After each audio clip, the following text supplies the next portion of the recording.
Hello student, आज हम पढ़ेंगे मैकेनिक्स। ठीक है। मैकेनिक्स बहुत ही अच्छा सब्जेक्ट है, बहुत मज़ा आता है इसको पढ़ने में। ठीक है। मज़ा इसलिए आता है क्योंकि सारे ब्रांच का बेस पेपर है। अगर आपको मैकेनिक्स आता है तो आपकी इंजीनियरिंग हो जाएगी। अगर आपको मैकेनिक्स नहीं आता है तो भी होने के चांसेस है, लेकिन थोड़ा सा प्रोबेबिलिटी कम हो जाती है। ठीक है ना। तो कुल मिला के ये बहुत ही अच्छा सब्जेक्ट है, इसको मन लगा के पढ़ना होगा, अदरवाइज छोड़ देना होगा। क्योंकि अगर आपको ये सही से आएगा तभी आप इसमें कुछ कर पाओगे, ये आधा आधा हो नहीं पाएगा। तो इसको मन लगा के पढ़ेंगे। ठीक है। स्टार्ट करते हैं इंट्रोडक्शन ऑफ मैकेनिक्स। देखिए, मैकेनिक्स का डिफिनेशन मैंने लिखा हुआ है। It is the branch of science which deals with the study of force and their effect in the structure and mechanical devices and the condition under which the object remains in rest or in motion. ये तो अंग्रेजी हो गई। अब इसको अपनी भाषा में समझते हैं कि ये कहना क्या चाह रहा है।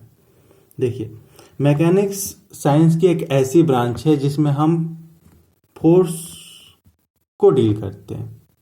ठीक है ना। विच deals with the study of force, मतलब हम फोर्स का अध्ययन करते हैं। ठीक है ना। And the effect in the structure, अगर कहीं पे फोर्स हम अप्लाई कर रहे हैं तो वहां पे कुछ ना कुछ तो इफेक्ट आएगा ना जी उस बॉडी में। अगर आपने किसी बॉडी में फोर्स अप्लाई किया है, अगर आपने किसी बॉडी में फोर्स अप्लाई किया है तो उसमें कुछ ना कुछ तो इफेक्ट आएगा। अगर कहीं फोर्स किसी मैकेनिकल डिवाइस में अप्लाई हुआ है तो वहाँ पे कुछ ना कुछ इफेक्ट आएगा। ठीक है ना। तो कुल मिला के हम फोर्स के इफेक्ट को पढ़ेंगे इसमें। कहीं भी लगे, जहाँ पे भी लगेगा वहाँ पे हम फोर्स के इफेक्ट को देखेंगे। चाहे वो बॉडी की कंडीशन रेस्ट में हो या मोशन में हो। समझ में आई बात। तो मैकेनिक्स क्या है? मैकेनिक्स साइंस की एक ऐसी शाखा है, ऐसा ब्रांच है जहाँ पे हम फोर्स का अध्ययन करते हैं और उनके इफेक्ट को अध्ययन करते हैं।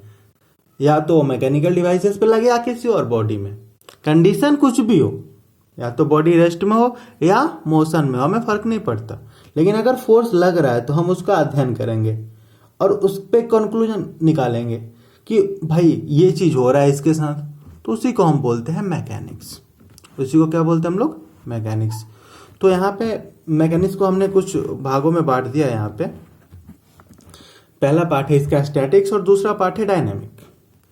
स्टैटिक कहने का मतलब मेरा ये है कि फोर्स का अध्ययन हम जब करेंगे तो उस टाइम बॉडी जो होनी चाहिए वो रेस्ट में होनी चाहिए। Body is at rest. कहने का मतलब वेलोसिटी इज इक्वल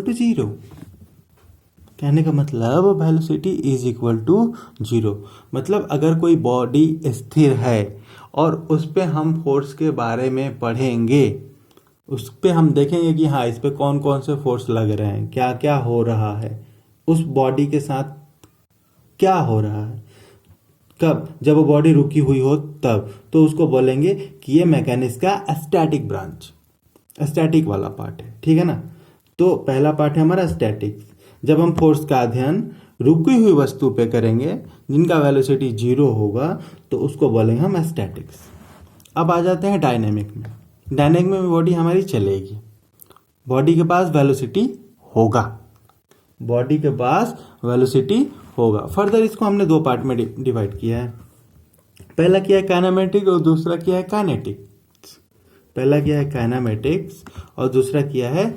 काइनेटिक। ठीक है ना। तो अब देखो, काइनेमेटिक और काइनेटिक्स में अंतर क्या है।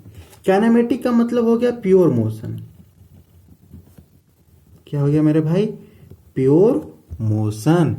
जब बॉडी में प्योर मोशन, ठीक है ना।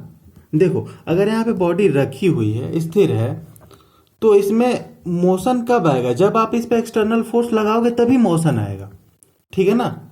लेकिन काइनेमेटिक एक ऐसी ब्रांच है कि हम बस मोशन पे कंसंट्रेट करेंगे, किस वजह से मोशन हो रहा है हम उसको कंसीडर नहीं करेंगे।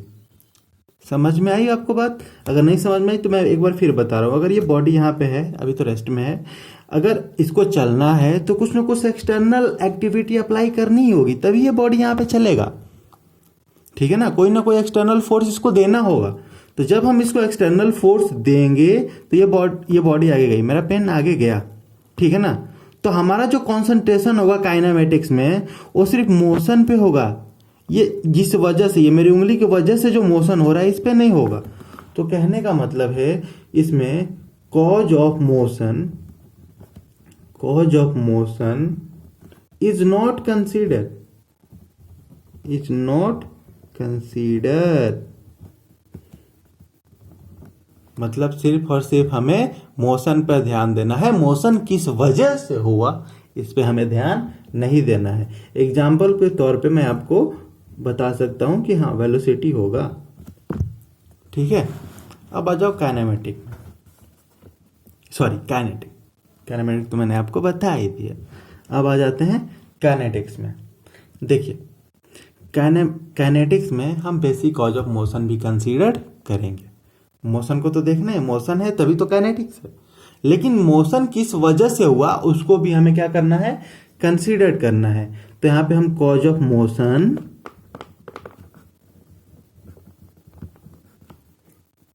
Is considered. एग्जाम्पल के तौर पे अगर मैं बोलूं तो क्या लिख सकता हूं मैं, फोर्स, ठीक है ना। और क्या लिख सकता हूं मैं, इफेक्ट ऑफ फोर्स, ठीक है ना। Cause of motion is considered, मतलब तीनों को फिर से समझ लेते हैं। स्टैटिक क्या होगा, जब बॉडी आपकी रेस्ट में होगी तब आप उस स्ट्रक्चर का अध्ययन करोगे, उसके फोर्स के बारे में पढ़ोगे तो होगा स्टैटिक्स। डायनेमिक में आपकी बॉडी चलेगी, कुछ ना कुछ उसका वेलोसिटी होगा, बॉडी रेस्ट में नहीं होगी। तो चलने के बाद भी हमने उनको दो पार्ट में डिवाइड किया है, पहला है काइनेमेटिक्स और दूसरा है काइनेटिक। काइनेमेटिक्स में होगा क्या, प्योर मोशन। यहाँ पे हम बेसिक कॉज ऑफ मोशन को कंसीडर नहीं करेंगे, सिर्फ मोशन पे ध्यान देंगे, किस वजह से मोशन हुआ हम उस पे ध्यान नहीं देंगे। काइनेटिक में हम मोशन पे भी ध्यान देंगे और किस वजह से मोशन हुआ उस पे भी ध्यान देंगे। कुछ किताबें इन तीनों को एक साथ ऐसे लिख देती है, पहला स्टैटिक, दूसरा काइनेमेटिक और तीसरा डायनेमिक।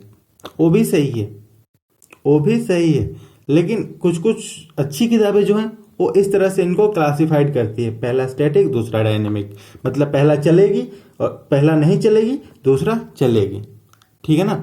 तो इस तरह से हमने इसको इस पार्ट में ऐसे इस तरह से डिवाइड किया है। अब मिलेंगे आपको अगले सेशन में, जब हम आपको दूसरा लेक्चर लेके आएंगे इसी के आगे, ठीक है ना। Thank you.